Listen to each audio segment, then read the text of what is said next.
Boa noite, Marcelina Gonçalves. Cá estamos para o especial entrevista nesta noite de sexta-feira. Vamos exatamente falar sobre o Laboratório de Engenharia de Angola, que foi visitado há 3 dias pelo Presidente da República para constatar o funcionamento daquela instituição criada em 1961. O Laboratório de Engenharia de Angola está na sua primeira fase de modernização, tendo já consumido dos cofres do Estado qualquer coisa como 26,2 milhões de euros, faltando o triplo desse valor para completar essa modernização, claro está, quando esses valores forem então alocados para a continuidade da modernização do LEA. Para abordar o funcionamento do Laboratório de Engenharia de Angola, LEA, é nosso convidado o seu Diretor-Geral, Fernando Bonito. Muito boa noite, muito obrigado por ter vindo ao Jornal da Zimbo desta sexta-feira.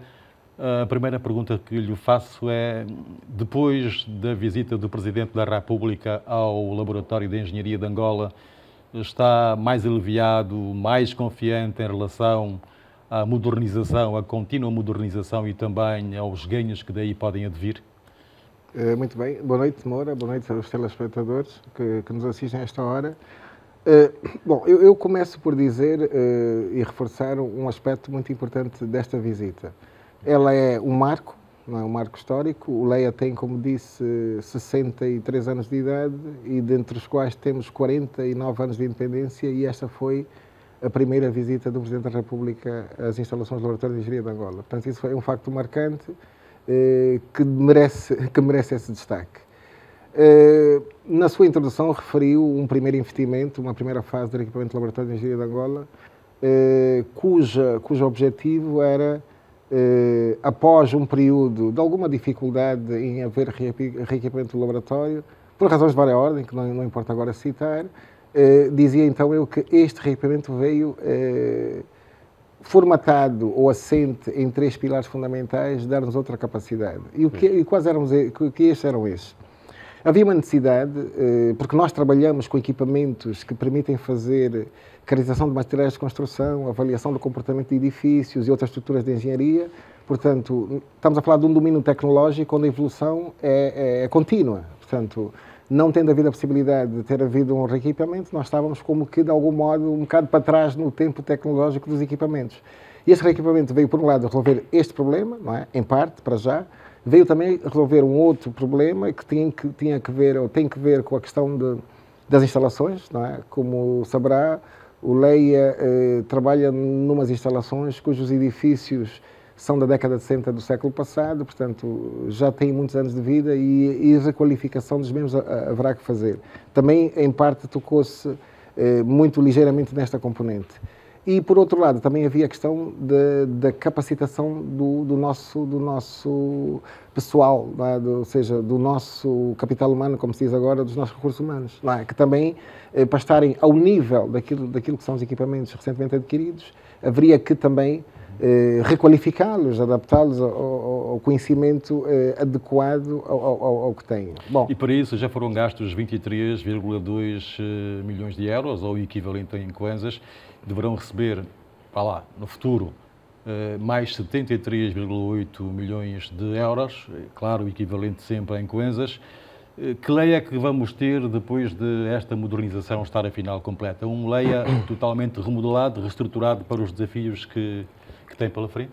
Moura, eu diria, quer dizer, isso também não é muito complicado de transmitir. Vamos ter uma instituição cujo nível de resposta, ou potencial de resposta para os desafios, que depois se calhar vamos falar quais são os problemas que nós temos aqui na atividade do LEA, no nosso país, vai passar a ser o mesmo que qualquer instituição com essa responsabilidade em qualquer parte do mundo. Portanto, as melhores práticas em laboratórios como esse, e há vários exemplos na Europa, na América, etc., laboratórios com essa responsabilidade devem estar dotados, não é, de recursos técnicos e humanos que obrigam a algum investimento, não é? E esse investimento pode parecer um número extraordinariamente grande, mas é um número que, para a nossa realidade, casa com o cumprimento do que eu lhe disse. Portanto, capacidade técnica, capacidade humana e instalações dignas para a sua atividade.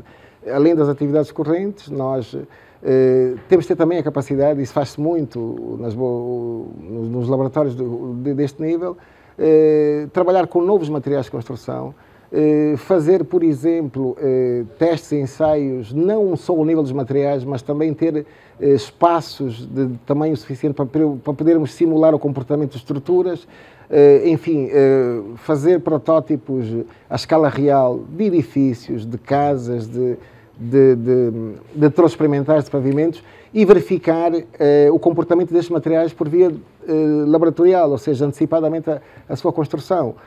Novas soluções de engenharia, novos materiais, e nós podermos antecipar o comportamento antes mesmo de colocá-los ao serviço do setor da construção. Portanto, laboratórios como os que têm a responsabilidade no LEIA, em qualquer parte do mundo, têm que ter esta capacidade.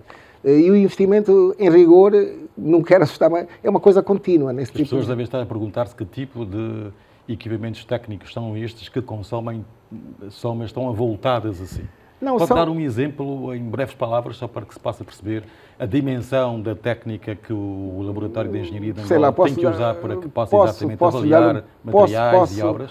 Sim, por exemplo, posso dar um exemplo de um equipamento que nós não adquirimos ainda, não é? Por exemplo, vamos fazer que vamos ter que adquirir, até porque nós temos alguns mais ou menos equivalentes, mas não o exemplo que eu lhe vou dar. Por exemplo, no setor rodoviário há um equipamento, o TRIM, acho que é a designação, que é um equipamento que uma unidade ultrapassa o preço de $1 milhão. Uma unidade. E é um equipamento que é uma máquina que consegue fazer praticamente todos os ensaios que hoje nós fazemos de modo separado.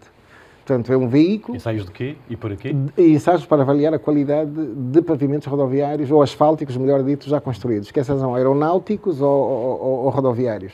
É um equipamento que tem muita tecnologia, como imagina, portanto, aquilo que foram os ganhos durante os vários anos de equipamentos, se voltarmos à década de 80, 90, 80, 70 para trás, hoje consegue-se condensar em máquinas quase que únicas. Mas não temos ainda esse equipamento? Não, e devo dizer que poucos países têm uma coisa dessa. Nós não temos que ter. Eu dei um exemplo do equipamento que... Mas haveria vários exemplos a lhe dar, não é? E não só no setor rodoviário, até instrumentação de obras muito complexas, como barragens, como pontes, que metem uma série de equipamentos, não é? De instrumentação que são caros por natureza própria. Portanto, são equipamentos de grande precisão, de grande qualidade de informação, que permitem monitorar e intervir de imediato, caso estejam a acontecer problemas. Portanto, não vamos ter tempo aqui para entrar nesses pormenores, mas a tecnologia que está hoje disponível ao serviço de laboratórios como esse, ela é cara. Essa tecnologia é cara, não tínhamos dúvidas. A ideia é um bocado essa. Em relação a esse valor que disse, vamos ver, quer dizer, ele tem que ser, isso é uma perspectiva, é uma análise, não é? Ele tem que ser orçamentado. Isto, na verdade, foi uma estimativa do que é que seria útil para que nós tivéssemos uma dimensão, uma estrutura que atendesse minimamente a todos os desafios do nosso território. Do mar ao leste, do norte ao sul, todas as capitais de província, enfim, com a complexidade de problemas. E nesta altura, que lei é que nós temos então, com condições necessárias para que possa trabalhar desafogadamente, digamos, ou normalmente? Pois, como eu estava a dizer há bocado, temos um LEIA hoje, depois deste primeiro processo de enriquecimento, bastante mais robusto, não é? Portanto, nós hoje conseguimos atender as solicitações, quer dos entes do Estado, não é? Os nossos colegas, por exemplo, do INEA, da Direção de Edifícios e de Edifícios Públicos, não é? Que nós temos, com os quais temos que lidar frequentemente. A seguir podemos falar um bocado deste tipo de intervenções, e também de entes de natureza privada, também que nos pedem serviços. O laboratório de engenharia, vale a pena dizer, se calhar agora aqui nesta fase, nós temos os chamados órgãos executivos, são aqueles que detêm os laboratórios. Temos um laboratório designado de Geotecnia e Vias de Comunicação, que atua sobretudo nessas áreas que eu falei mais. Geotecnia, para que é? Geotecnia tem um bocado a ver com o comportamento dos maciços de fundação, terrenos, né, terrosos ou rochosos. Portanto, digamos que é a base na qual se fundam as obras. Pois. Todas elas, prédios, edifícios, estradas, pontes, túneis, portanto, é o conhecimento, de algum modo, do comportamento do terreno de fundação dos solos e na sua interação entre o solo, não é, o maciço de fundação, e as estruturas, estacas, portanto, isto, digamos que é mais o domínio geotécnico. Depois as vias de comunicação são todas elas, as terrestres, não é, como as rodoviárias, as ferroviárias, não é, depois temos também do outro lado as aeronáuticas, não é, enfim, portanto, este é um departamento que cuida dessas matérias. Depois temos um departamento de materiais de construção e estruturas. este mais vocacionado para a criação dos materiais básicos, essenciais como os aços, não é? Os cimentos, os agregados, os betões hidráulicos, no caso aqui, não é? Portanto, e mais análise estrutural do comportamento do edificado, ok? Portanto, dos edifícios, das pontes, das barragens, etc. Portanto, temos este departamento. Depois temos uma outra área de atuação, que é o departamento de Química e de Ambiente. Esta área é muito vocacionada e também foi bastante apetrechada agora para a caracterização físico-química dos materiais. Porventura as pessoas não saberão em casa, mas as propriedades físicas e químicas dos materiais, quando ativadas nos betões, que é um exemplo que eu posso dar, nas estruturas bituminosas, a reação que fazem também podem causar problemas, ou não, conforme forem ou não validadas pelo LEIA, não é? Podem criar problemas ao comportamento. Vamos, por exemplo, o aço, que é um metal exposto em obras junto ao mar, causa reações que geram oxidações, enfim. E depois tem a componente ambiental, porque se o LEIA tem a responsabilidade de fazer a verificação da conformidade dos materiais de construção, não é? Deve também verificar ou avaliar a qualidade das obras com estes materiais edificadas, de todo o tipo, garantindo, não é? Garantindo a sustentabilidade, não é? E do ambiente no entorno dessas obras. Portanto, as obras também causam problemas ambientais e nós temos também essa competência de garantir que isto... Falando em obras, portanto, qual é o nível de intervenção do LEIA nas distintas obras públicas e não só aqui no nosso país? Bom, o LEIA intervém, é chamado, é consultado e essa intervenção de facto acontece? Bom, aqui importa dizer o seguinte, nós temos a lei dos contratos públicos, não é? Num dos seus artigos, existe a obrigatoriedade dos entes, não é? Os donos de obras, empreiteiros fiscais, terem que verificar a qualidade dos materiais que são usados em obra. E eu devo dizer que, do modo geral, aqueles materiais são naturais, não é? Que se usam muito nas estradas, por exemplo, nós não temos grandes problemas na qualidade desses materiais. Muitos materiais que são importados, isso deve ser verificada a sua conformidade, porque muitas vezes os materiais não estão conformes àquilo que dizem as suas especificações técnicas. E antes mesmo que sejam usados nas obras, não é? Do modo geral, devem merecer essa verificação. Portanto, existe na lei de contrato, na lei dos contratos públicos, a obrigatoriedade dos empreiteiros, não é, que fazem essas obras, terem o LEIA como uma entidade que assiste ou que deve assistir na verificação da qualidade destes materiais. E isso cumpre-se ou não? Bom, a intervenção do LEIA como tal? Cumpre-se de duas maneiras, portanto, ou de modo voluntário cumprindo a lei, não é? Ou de modo por intervenção dos fiscais, que conhecem bem a lei, não é? Ou do dono da obra, por ação, não quero dizer coerciva, mas no sentido de irem cumprir a lei, não é? Também poderá perguntar, mas para o volume de obras, não é, que nós temos, que capacidade de resposta o LEIA pode ter para atender a todos? Essa capacidade existe. Mesmo quando não havia reequipamento, não é? Não se podia fazer com o mesmo volume, a mesma quantidade, mas hoje esta questão, porque isto é uma fase inicial, estamos a falar aqui de uma fase inicial das obras em si, não é? Esta do acompanhamento. Do acompanhamento, essa fase da liberação, digamos assim, dos materiais para obras contratadas que virão ser construídas. Depois há outra intervenção ao nível da própria execução das obras. E eu aqui chamo a atenção para o seguinte, há níveis de responsabilidade numa obra que devem ser cumpridos, não é? E que devem ser exigidos. Às vezes passa a ideia que não é correta, de que o LEIA é um fiscal de obras. E essa confusão, volta e meia, surge. Mas é o LEIA que valida os projetos, ou não? Vamos ver. Nós temos, e essa pergunta chega no momento certo justamente por isso. Nós temos, se falarmos de entes, temos o dono de obra, não é? Temos um projetista, cuja atividade é desenvolver os projetos. Temos um empreiteiro, não é, que após o projeto feito vai, sob contrato, fazer a construção. Temos um fiscal, que também vai trabalhar um contrato com o Estado para fazer a fiscalização, certo? Esses entes têm as suas responsabilidades. E o LEIA é uma entidade, é um órgão de referência do Estado que em determinados momentos, deve acompanhar a ação destes 3 entes em diferentes momentos.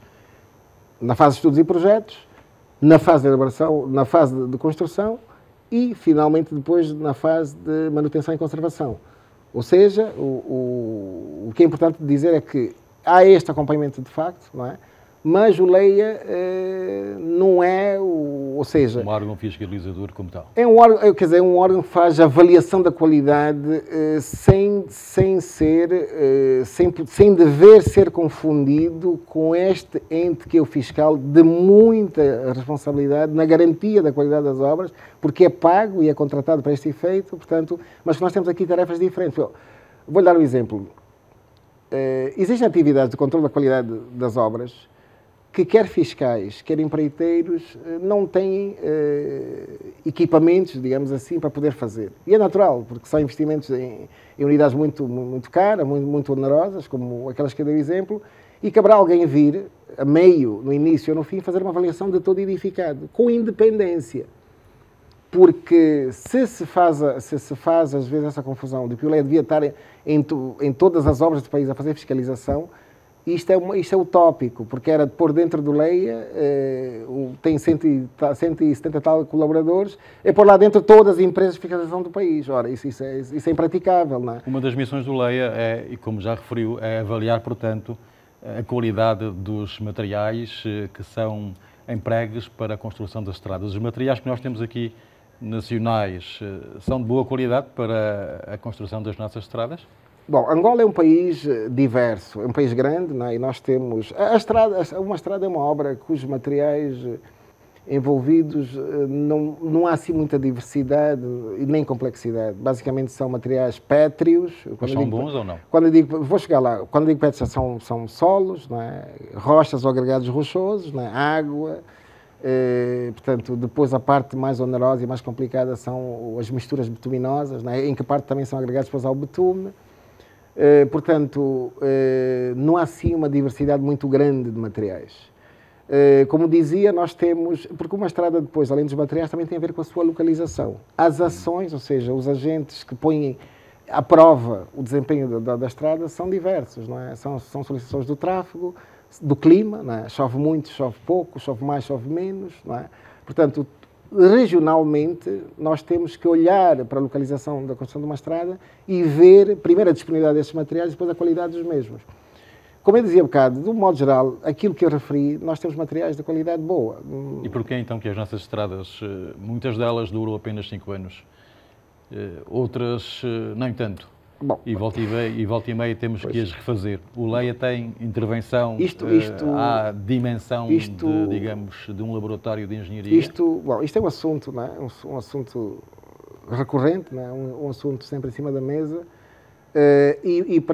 Ou seja, para lhe responder, é necessário também que se perceba vários níveis de problemas que podem ser colocados. Não é porque os materiais são bons que necessariamente vai resultar numa estrada boa. Volta à questão da responsabilidade. Materiais bons podem ser mal aplicados. E aí estamos a falar de um outro domínio de intervenção, que é a construção. Podem ser não muito bem aplicados e passar ao lado de um fiscal, por exemplo, que é outro nível de responsabilização. E depois há uma fase de avaliação do que está feito, não é? E se esses entes não tiverem feito o seu trabalho em condições, é pior corrigir o que aí acontece. Portanto, deste modo, havendo bons materiais, não é? Nós tivemos, no fim do nosso conflito armado, nós tivemos uma necessidade premente de voltar a ligar o país. Como sabe, o país esteve desconectado, nós não tínhamos continuidade, portanto, não tínhamos ligações de fácil desenvolvimento, e houve a necessidade de nós fazermos rapidamente a ligação dos países, entre as capitais do país, por exemplo. Ora, o que aconteceu naquela época, portanto, com a evolução a que chegamos hoje, provavelmente não se repetiria, mas era uma premência, nós adotamos soluções que na altura eram as possíveis, mas que estou a recuar. Mas que agora já não se colocam estas não, questões. Não, eu que eu queria chegar. Até porque o Leia já tem novo equipamento, não tem a tal máquina de $1 milhão, mas tem outras que possibilitam avaliar a qualidade das estradas. Mas também não é o Leia que faz a gestão das estradas do país. Não é? Claro. Nós temos uma entidade que faz essa gestão, portanto, que olha para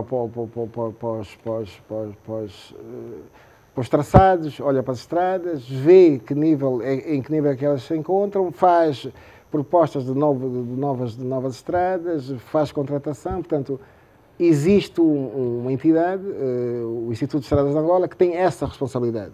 Não é? E o Leia dá este suporte todo que eu acabei de explicar, antes, durante e no final. As nossas estradas não têm qualidade? Não. Para o Leia, tem ou não qualidade? Não se pode pôr as coisas nesses termos, vamos lá ver. Tem alguma qualidade as nossas estradas? Não, tem qualidade, ou seja, tem qualidades de vários níveis. Podíamos estar muito melhores, mas estamos a fazer um caminho que deve ser reconhecido, atenção. Eu acho que é muito fácil, não é, bater nas estradas, porque porventura haverá... Não, porque nós temos a 230, agora está feita, mas, por exemplo, já que quer da Latando Luanda uma miséria, e depois Lubango, Benguela outra miséria, e várias estradas nessa condição. Já que quer falar da 230, é um marco desta transformação que eu estava a acabar de dizer. Eu, quando estava a dizer que lá atrás houve uma necessidade de fazer ligações a breve trecho, porque era necessário, nós, naquela altura, usámos soluções não muito baseadas em projetos, mas naquilo que se chama notas técnicas, portanto, que também se usa, se calhar, para algumas estradas de low volume, de baixo tráfego. Entretanto, o nosso tráfego também foi crescendo e essas estradas acabaram por deixar de responder com a qualidade que deviam responder. Alocado a isso, também é preciso ver que as intervenções não é possível ainda fazermos as intervenções em toda a malha ao mesmo tempo, na proporção que se exige. Aliás, mesmo quem faz gestão faz intervenções espaçadas no tempo. Mas não quero fugir à sua questão. Por exemplo, a 230 é um caso paradigmático do quanto se evoluiu. Como eu lhe dizia, nós vimos dessa solução de notas técnicas, mas a 230 é um caso em que o Estado, não é? Os nossos colegas do INEA e o Ministério que nos tutela, investiu, não é gastou, investiu tempo em fazer estudos e projetos para que os projetistas, lá está um player aqui importante, desenvolvessem projetos de uma estrada cujo tempo ou a perspectiva de duração das obras, das estradas, fosse maior que aquilo que era comumente observado. E segundo o Leia, essa estrada 230 tem qualidade? Bom, nós estamos agora num processo de acabar os troços e fazer essa avaliação que lhe daria essa pergunta. Pois. Eu hoje não tenho resultados para lhe apresentar aqui, não é? Mas nós estamos a fazer este levantamento porque elas estão quase... Aquilo é por troços. Grande parte deles estão terminados e o Leia está a fazer agora esta observação. Ou seja, porque vamos ter que fazer um intervalo. Ok. Vamos fazer aqui o nosso intervalo neste espaço especial entrevista no Jornal da ZIM. Voltamos dentro de mais alguns instantes. Estamos à conversa com o diretor-geral do Leia, Laboratório de Engenharia de Angola, Fernando Bonito. Então voltamos ao especial entrevista no Jornal da ZIM desta sexta-feira. Estamos com o diretor-geral do Leia. O Leia é o Laboratório de Engenharia de Angola. Já aqui falamos das estradas, queríamos ter muito mais tempo para que pudéssemos abordar um bocadinho mais, para saber, por exemplo, porque é que ao lado, à volta de Angola, a Namíbia, a Zâmbia, tem estradas, digamos que boas, a África do Sul também, e a Angola vive o momento em que vive. Há aí razões objetivas que se podem levantar? Não, estamos a caminhar para este modelo, até porque nós temos agora, dentro da SADC, os países que referiu, nós temos legislação que obriga que nós tenhamos o mesmo nível de infraestruturas, não é? De circulação. Portanto, nós também estamos a caminhar para esse nível de Mas a nível da SADC, as nossas estradas são as que têm menos qualidade? Ou nem por isso? Vamos, quer dizer, isso é... Está-se a caminhar para lá, Voltamos ao mesmo, não é? Está-se a caminhar para lá, para... Sim, nós hoje estamos mais, como eu disse, investe-se mais em projetos, investe-se mais na qualidade dos materiais. É um percurso que tem que ser feito, quer dizer, nós temos que lidar com isso ultrapassando. O Leia tem alguma intervenção em relação a esses edifícios que estão já, digamos, em mau estado de conservação para que se evitem tragédias no futuro? Bom, nós temos... Os edifícios não são aqui só na capital, temos edifícios por toda a parte de Angola, não é? Correto. O Ministério, né, que superintende a ação do Leia, desenvolveu um programa de inventariação dos edifícios em mau estado de conservação, não é? Em estados degradados e em risco de ruína. Posso-lhe falar aqui que nós temos inventariados pelo menos 5 centenas de edifícios que estão a ser inventariados e catalogados. O que acontece é que, portanto, nós, neste processo de inventariação, damos prioridade aos edifícios com maior risco, não é? Fazemos um trabalho de inspeção, de vistoria técnica, para poder graduar, e aqueles cuja solução é demolição, o LEIA pronuncia-se neste sentido. É claro que depois não é a LEIA que executa, mas estes pronunciamentos têm sido feitos. E depois, aqueles que é possível alguma intervenção, ainda para garantir alguma qualidade e durabilidade, também recomendamos essa intervenção. Mas o que é que acontece, Moura? Nós temos um património edificado antigo, não é? E nós temos edifícios que às vezes não, que é doloroso, entre aspas, ter que mandar abaixo. Nós temos edifícios que representam marcas únicas de um histórico arquitetónico, não é? Da arquitetura que se praticou em Angola, moderna, inovadora, e nós devemos de tudo fazer para preservar esses edifícios.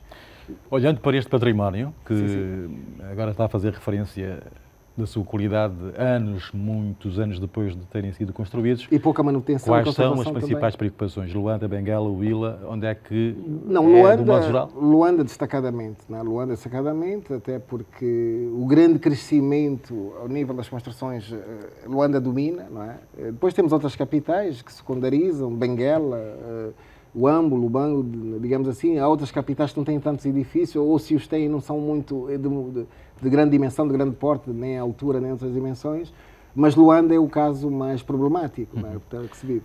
O LEIA tem quadros, digamos, com competência necessária para avaliar e certificar, digamos assim, as infraestruturas que são erguidas agora a todo o tempo? Bom, a questão dos recursos humanos, o LEIA desde a sua criação, digamos assim, é também, digamos assim, um centro de excelência de engenharia. Tem que ser, e sempre teve no seu recrutamento, no modo como escolhe os seus quadros, tem este critério. Nós estamos agora também com os equipamentos permitindo-nos isso, não é? Fazer uma aposta no capital humano jovem, não é? Nós investimos muito na sua formação, quer no interior, quer no exterior do país, quer vindo técnicos formadores de fora, quer eles se deslocando, para que estejam capacitados para essa ação. Se me perguntar se estamos satisfeitos com o que temos hoje, eu diria que, em parte, apenas. Este é um desafio constante, portanto, porque nós temos uma mudança geracional, temos uma questão que também as novas técnicas, as novas soluções, os novos materiais requerem dos nossos técnicos também outro nível de formação, sem o qual nunca conseguiremos dar resposta, independentemente até termos os melhores equipamentos. Portanto, este investimento deverá ter que andar sempre de mãos dadas. Mas precisamos, como é natural, isto é um desafio constante. Há um aspecto que eu não me toquei muito há bocado, é que o LEIA também é uma instituição muito vocacionada para aquilo que se chama a investigação aplicada no domínio da engenharia civil e ciências afins. A investigação, por exemplo, noutros países, é um dos caminhos também que existem, né, para capacitar o pessoal e para promover que a própria instituição seja inovadora e esteja à altura dos desafios neste campo da responsabilidade do LEIA. Portanto, o investimento na formação das pessoas é, sem dúvidas, uma prioridade do laboratório. Tem que ser. Em duas palavras, reconhecimento e valorização do LEIA. Aqui, há muitos anos atrás, o LEIA não era tido nem achado. Este é um momento que ficou para trás, está ultrapassado. Hoje temos um LEIA reconhecido e valorizado pelas competências que tem e pelos desafios que tem. Quais são esses desafios que tem pela frente? Eu não diria desse modo, né? O LEIA sempre desempenhou o seu papel. Com mais ou menores dificuldades, vamos lá ver, o papel sempre foi desempenhado.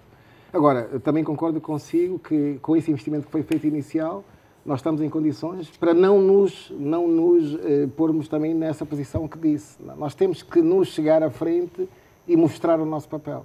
Não é? Portanto, o que não havia tanto ontem, hoje passou a ver, e esse papel tem que se manifestar. Portanto, não é uma questão de deixar de ser ou ser. Nós temos que ser, é dessa perspectiva que eu vejo. E até porque as obras vão continuar a ser feitas, obras Naturalmente, públicas, sim, obras sim. Nós somos privadas, um país ainda jovem em construção, e sempre vão Haverá necessitar sempre desafios para- do olhar competente, avaliador do LEIA, Laboratório de Engenharia de Angola. Naturalmente. É assim que nós chegamos ao fim desta entrevista com o Diretor-Geral do Laboratório de Engenharia de Angola, Fernando Bonito. Muito obrigado por ter vindo ao Jornal da ZIM desta sexta-feira e até uma próxima ocasião. Obrigado nós pela oportunidade. Boa noite aos telespectadores. E nós voltamos na próxima sexta-feira com outro convidado no Jornal da ZIM. Boa noite. Foi muito bom.